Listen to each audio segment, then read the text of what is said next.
კეთილი იყოს თქვენი მობრძანება ჩემს YouTube არხზე, სადაც დავიწყეთ ჩემი პოდკასტი და ვიწვევ იმ ქართველ ცნობილ არტისტებს, რომლებიც კონკრეტულად ჩემს სფეროში მოღვაწეობენ და დღეს მათ კონკრეტული ადგილი უკავიათ ქართველ მხატვრებში და ხელოვანებში. მეორე სერიის სტუმარია ივანე კეზუა. გამარჯობა ძმა. გამარჯობა ნოდარ, უღმესი მადლობა მოწვევისთვის.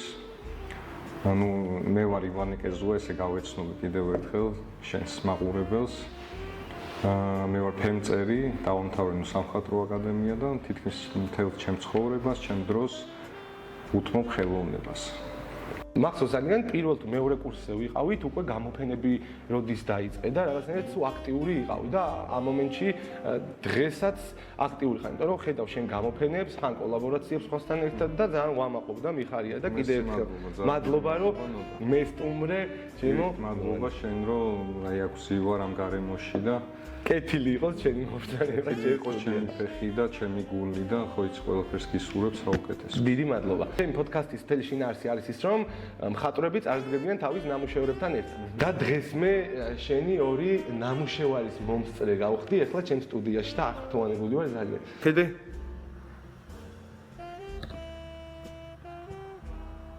გევაფიძეთ. აი, ხვალე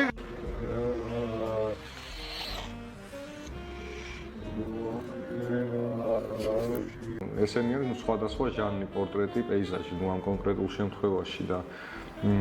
მოდი ესე ვიზავ, დავიწყებ ჯერ პირველ ქვედან ნამუშევარზე, პორტრეტზე საუბარს, მე მაქვს სერია გაკეთებული, დაახლოებით 150 პორტრეტი მაქვს შექმნილი, ეს არ არის კონკრეტული პორტრეტები, ეს არის როგორ ვთქვა, ემოციური, ან თვითონ მივდივარ პირობითად ტილოსთან და რასაც მაძლევს, როგორც მივყავარ პირობითად ან მასტერინგს, ან ფუნქს, და ხშირ შემთხვევაში გამოდის ის ადამიანები, რასაც სამწუხაროდ, ვისაც უბრალოდ სამწუხაროდ ხედავთ. აი რაღაც სულიერად ცარიელი ადამიანები, რომლებიც ცდილობენ გესაუბრონ თვალებით, ხო ხდები, აი ხშირად ხდება რა, ეს არის სამწუხარო რეალობა რა. ანუ ჩვენ ხელოვანები, სულ ესე უყურებ მე ცხოვრებას, რომ რამოდენიმე რაღაც არის, რაც ადამიანს გადაარჩენს, ეს არის რელიგია, დარწმენა, ხელოვნება და დედაბუნების სიყვარული რა, ეს სამი რაღაცა, რომელსაც თუ მივხედეთ ადამიანს, ეს ხშირად მithავს, თუ მივხედეთ ადამიანს, თუ დავიცავით ეს წესები, თუ ამის გარეშე ადამიანის სულიერებას კარგავს და ხდება უბრალოდ რაღაც ის ჭყალებში რომ დავარქვათ რობოტივით, თქვათ უსულო არსება. ჩვენ მაგათად რო არ მოусმინოთ მუსიკას, რო არ წავიკითხოთ პირობითად ან პროზა, ან პოეზია, შემეცნებას რო ან მხატვრობა, ან ქანდაკება, ან არქიტექტურა, ეს ყველაფერი ჩვენ გვაძლევს რაღაც ჩვენ თვითონ ღმერთმა მოგცა, ჩვენ ხო ღმერთის უნარი ამ რო რაღაცა შევქმნა ჩვენ თვითონ. და მე სამწუხაროდ მე ეხლა ესენი ძალიან ძველი არა, დაახლოებით ის ზედა პეიზაჟი არის დაახლოებით 6-7 წლის წინ მაქვს დახატული და ეს ქვედა მაქვს 1-3 წლის წინ დახატული. ეხლა უბრალოდ ვერ წამოვიდე დანარჩენი რაც შევძელი ისინი მოვიტანე და რის თქმა უნდა, იცი ნოდა რომ ჩვენ მაგათ ხელოვანებს ეხლა მე ყველა ესე უყურებ რომ ხელოვანი არის თავისი ეპოქის მემატიანე შინაგანი განწყობილი და ტოვებს. ხო, ანუ რომ ჩვენ მაგ მუსიკას უსმენთ, პირველ ბახს უსმენთ, მოცარტს უსმენთ, იმ დროში ბრუნდებით რაღაცნაირად, ხო, ან ნამუშევრებს უყურებთ, მე ლოტრეკის ნამუშევრებს რო უყურებ, სულ მახსენდება შეგრძნება მაქვს რომ აი პარიში, აი ეს რო ბრუნდები, ხო, რაღაცა თითქოს იქ მოგზაურობ რა. და იქაური ეპოქის განცდას ვიბრუნებ, ის არ იკარგება. ხო ხდები? ანუ რის თქმა უნდა იცი რომ ჩვენ მხატვრებს გვაქვს ეს მოვალეობა ფემწერებს, რომ ჩვენი ეპოქა გამოვხატოთ. სამწუხაროდ რეალურად ძალიან რთულ ეპოქაში ვცხოვრობთ, ყველაფერი გადასული არის ხელოვნურზე. აი ხელოვნურზე კი, რა თქმა უნდა შეგვიძლია კარგად სწორად გამოიყენოს ყველაფერი, მაგრამ ემოცია როგორ აკლია რა? კი, ანუ მე მაგათ ახლა ჩემი სტუდენტები მყავს, რომელთაც სულ ვასწავლი, მთავარი არის ემოციური ინტელექტი. რა არის ემოციური ინტელექტი არნიშნავს იმას, რომ ბევრი კონდეს ნაკითხი ან ბევრი რაღაც კონდეს ნანახი, ეს ადამიანში კიდე სხვანაირად მოდის. ხო ხდები, არის ადამიანი, რომელიც ვერ განიცდის. პირობითად ნახაც ვერ ხდება, ვერავინ ყავს, არ აქვს ის ემოცია, მაგრამ ამის სწავლაც შეიძლება, ყველაფერი შეიძლება რაღაცნაირად შიგნით ადამიანში ჩანევა. კი, მართალი ხარ. ხო და ჩვენ ხელოვანები, ჩვენი შემოქმედები ვცდილობთ ჩავნერგოთ ის ადამიანებში ის ემოცია, რასაც ჩვენ ვიჭერთ. რა თქმა უნდა. ძალიან საინტერესოა. სხვა არ ვიცი, მე მთელი ცხოვრება ალბათ რა თქმა უნდა ყველა ადამიანი რაღაც თავის გამო ისე ვამბობ რა მე მიყვარს როდესაც ადამიანში რაღაც შემიძლია ისეთი გავაკეთო რაც მის ცხოვრებას პირობითად უკეთესი გზით უკეთეს წარმართავს. ეხლა მე იმის თქმაც მინდოდა რომ მე ეს ბოლო 2 წელი არის თითქმის დაახლოებით 7 თვე ვიცხოვრე მონასტერში, ну ამ ჯამში რო ვთქვა, ну რაღაც რომ მივდიოდი 3 თვე 2 თვე და ვრუნდებოდი და ну ყოველთვის ქონდა რა თქმა უნდა წმენა ღმერთის ქრისტესი და ამ შემდეგ, მაგრამ ეხლა უფრო ეცადე რომ შემესწავლა დადგა რა ის დრო, ხო იცი ყველა ადამიანში მოდის გადასასწრების გარდამტეხი რომ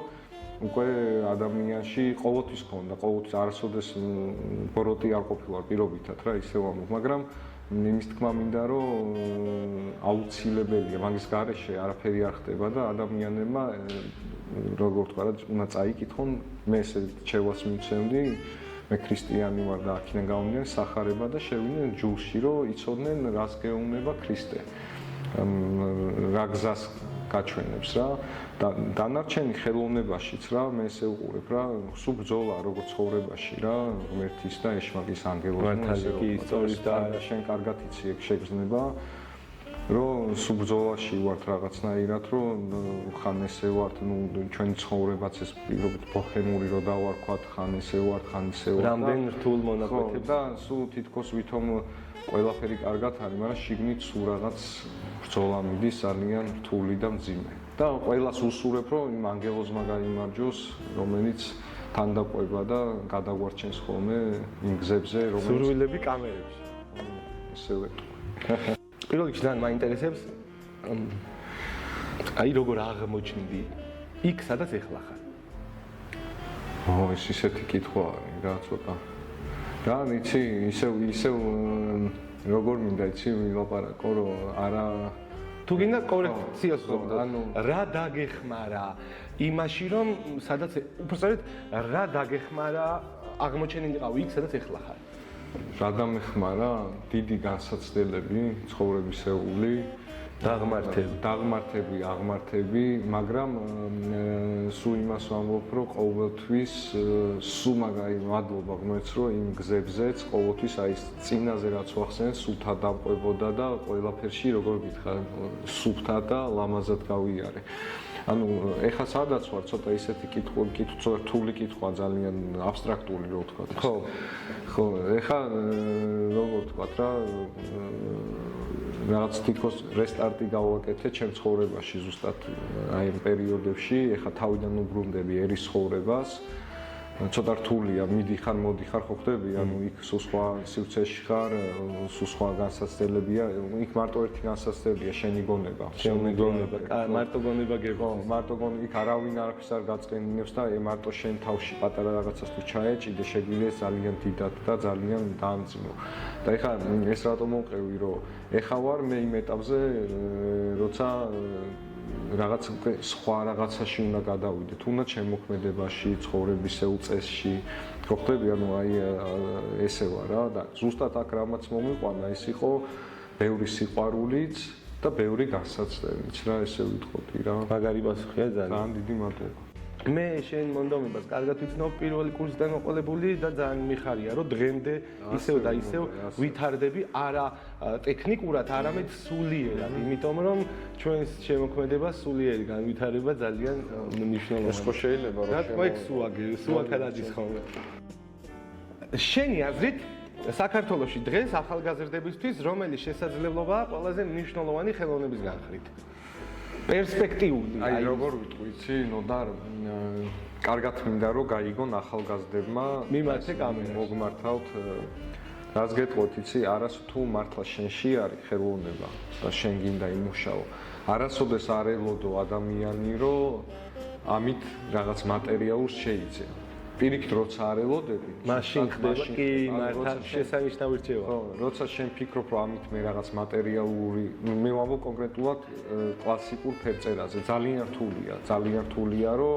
მით უმეტეს ჩვენ ქვეყანაში კი უკვე ევროპაში ძალიან რთულია მე ხშირად მოგზაურობ და იქაც გამოფენ იქაც ძალიან რთულია უკვე რა იცი რომ თვითონ ადამიანებშიც არ ვიცი სამწუხაროდ ამ განხრის მიმართ უკვე იმდენი როგორ თქვა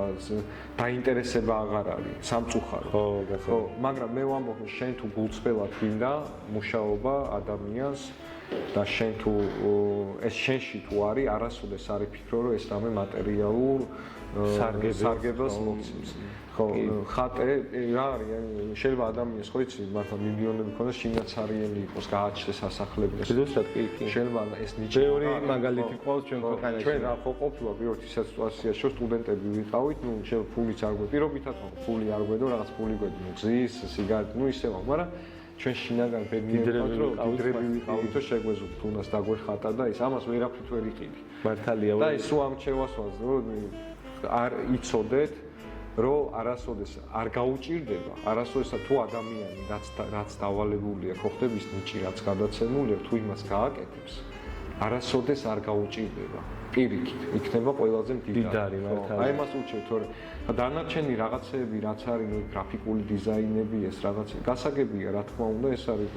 სხვანაირი პროფესიული თანამედროვე სულიერი მასში არ არის სულიერს მეუთვლიო სულიერად ღირებული ვიცი ფუნჯით რომ მუშაობ წარმოიდგინე შენი ენერგიას რამხელას ქართაკებას აკეთებ შენი ხელი თეხები პირობითად უნდა იქ ნუ კიდეც სხვა რაღაცები სპეციფიკა სხვანაირი აქვს ხო რაც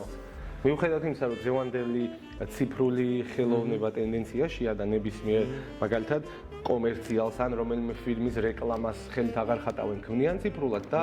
დღეს 100-ჯერ უფრო მატერიალურად ღირებულია და უფრო მეტ ფინანსებს ხარჯავენ ვიდრე ტილოში და შემოქმედებაში მაგრამ როცა საკუთარ ოთახში შედიხარ და გინდა რომ კედელზე რამე ენერგია ეკიდოს ხო არავინ არ ყიდულობს ბანერებს ყველა მიდის და ორიგინალ ნახატებს ყიდულებენ და ნამდვილი ენერგიის მომსწრენი ხდებიან მე ყოველდღიურად როცა კედლებზე ნახატებს უყურებენ ამიტომ მხოლოდ და მხოლოდ იმით ვთვლით დღევანდელი ხელოვანები რომ 100-ჯერ უფრო მდიდრები ვართ რომ ჩვენ საკუთარი ხელით ვქმნით და არა საკუთარი პროცესორით ან კლავიატურით რომელიც დღევანდელ თანამედროვე ბაზარზე და ტენდენციური მაგრამ მეც რჩევის სახით გავუგზავნი ახალგაზრდებს რომ ძალიან კარგია თუ ისწავლით რომელიმე აპლიკაციებს რომელიმე პროგრამებს თუ ეზიარებით რამე ციფრულ მიმდინარეობას მაგრამ თუ გინდათ რომ თქვენ სულიერად გამდიდრდეთ, აიღეთ ხელში რამე სამუშაო ინსტრუმენტი და იმუშავეთ რეალობაში. თუ გინდა რომ მატერიალურად გამდიდრდეთ, შეგიძლიათ კომპიუტერს მიუჯდეთ რამე კონკრეტული პროგრამა YouTube-ის დახმარებით ისწავლოთ და მომავალთვის უკვე პროფესიონალი იქნებით, კარგი შემოსავლით, მაგრამ აი ივანემ აღნიშნა, მატერიალურად გეკნევათ მეტი ფინანსები, მაგრამ ემოციურად ვერ გამდიდრდებით. ამიტომ ყოველივე რეალური ქმედება, რასაც დღეს ჩვენ მხატვრები ძველმოდური ხერხებით ვქმნით, ჩვენ ისინი გვამდიდრებენ და დღეს მეტად უფრო მდიდრები ვართ, ვიდრე ყველა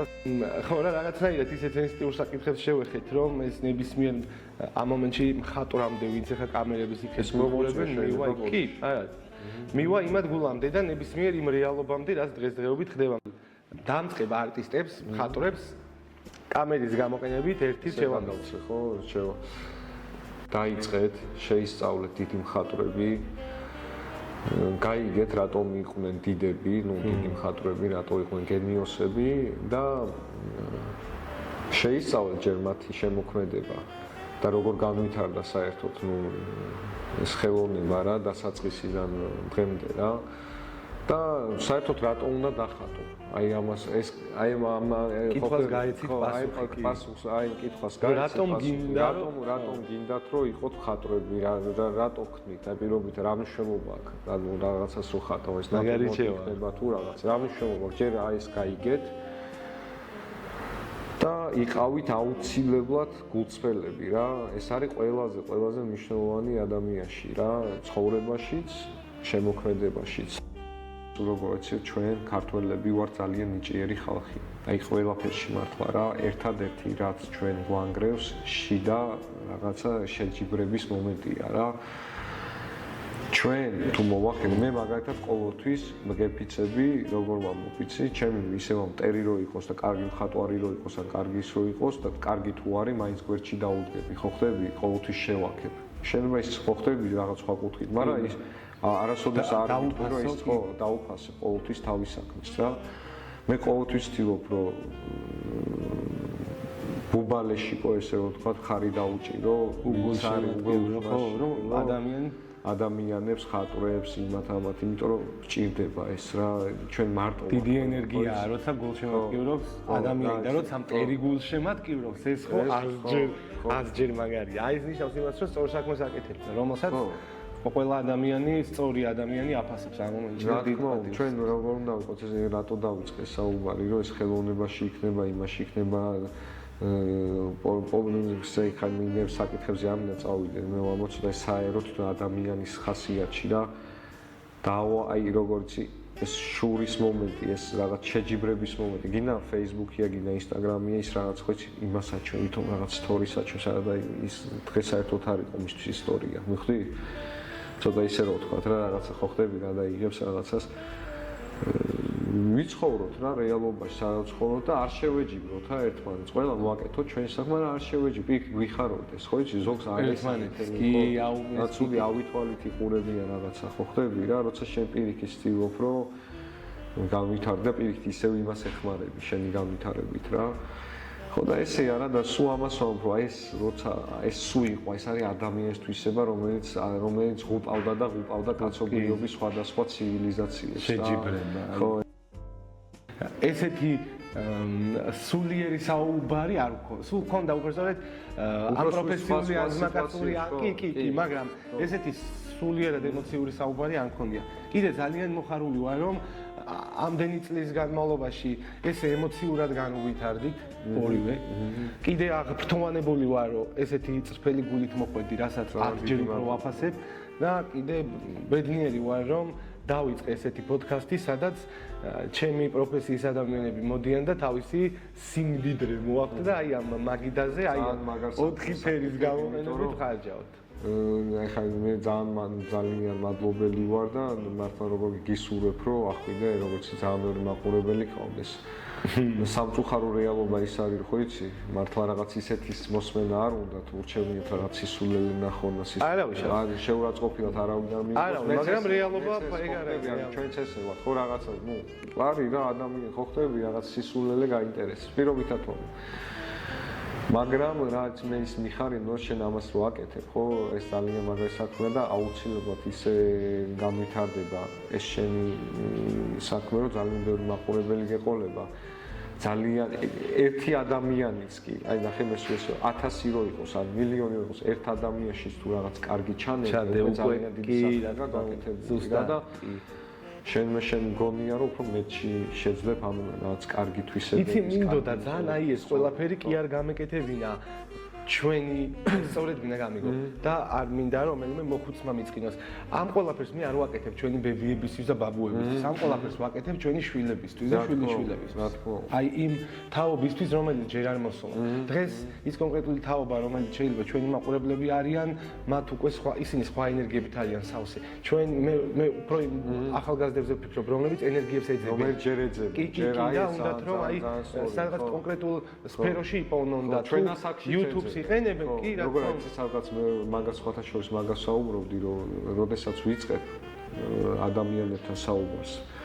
ხო ხდები აი რო ხედავ ადამიანს რომ ჭირდება რომ რაღაც წმენაში გარყვევა ხო რომ მივხვდი რომ როგორ არის თვითონ რო გთხოვს რომ რაღაც დაკარგულ ადამიანები ხო მაგრამ ეს